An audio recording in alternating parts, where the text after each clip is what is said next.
ನಮಸ್ಕಾರ ಸ್ನೇಹಿತರೆ, ಬಲಿಪಾಡ್ಯಮಿ ದಿನದಂದು ದಾನ ಧರ್ಮಗಳಿಗೆ ಶ್ರೇಷ್ಠವಾದ ದಿನ. ಗೋಪೂಜೆ, ಬಲೀಂದ್ರ ಪೂಜೆ ಮತ್ತು ಗೋವರ್ಧನ ಪೂಜೆಯನ್ನು ಮಾಡಿದರೆ ಬಹಳ ಶುಭ. ಬಲಿ ಚಕ್ರವರ್ತಿಯು ದಾನ ಧರ್ಮಗಳಲ್ಲಿ ಎತ್ತಿದ ಕೈ. ಇದರಿಂದ ಅವನಿಗೆ ಅಹಂಕಾರ ಬರುತ್ತದೆ. ಈ ಭೂಮಿಯಲ್ಲಿ ತನ್ನನ್ನು ಬಿಟ್ಟರೆ ದಾನ ಧರ್ಮಗಳಿಗೆ ಯಾರೂ ಸಮನಿಲ್ಲವೆಂದು.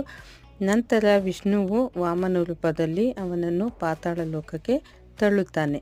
ಆಗ ಅವನ ದಾನ ಧರ್ಮಕ್ಕೆ ಮೆಚ್ಚಿ ವಿಷ್ಣುವು ಅವನಿಗೆ ಒಂದು ದಿನ ಜನರನ್ನು ನೋಡಲು ಪಾತಾಳ ಲೋಕದಿಂದ ಭೂಲೋಕಕ್ಕೆ ಬರುವ ದಿನವೇ ಬಲಿಪಾಡ್ಯಮಿ ದಿನ. ಈ ದಿನ ಸಂಜೆ ವೇಳೆ ದೀಪ ಹಚ್ಚಿ ಬಲಿ ಚಕ್ರವರ್ತಿಯನ್ನು ಸ್ಮರಿಸಿ ಇವರನ್ನು ಪೂಜಿಸುವುದರಿಂದ ನಿಮ್ಮ ಜೀವನದಲ್ಲಿ ಸದಾ ಸುಖ, ಸಂಪತ್ತು, ಶಾಂತಿ ಇರುತ್ತದೆ. ಹಸುಗಳಿಗೆ ಅಕ್ಕಿ, ಬಾಳೆಹಣ್ಣು, ಬೆಲ್ಲ ಮುಂತಾದ ತಿನಿಸುಗಳನ್ನು ಕೊಟ್ಟು ಪೂಜಿಸಿ ನಮಸ್ಕರಿಸುವುದರಿಂದ ಮಾಡಿದ ಪಾಪಗಳೆಲ್ಲ ಪರಿಹಾರವಾಗುತ್ತದೆ.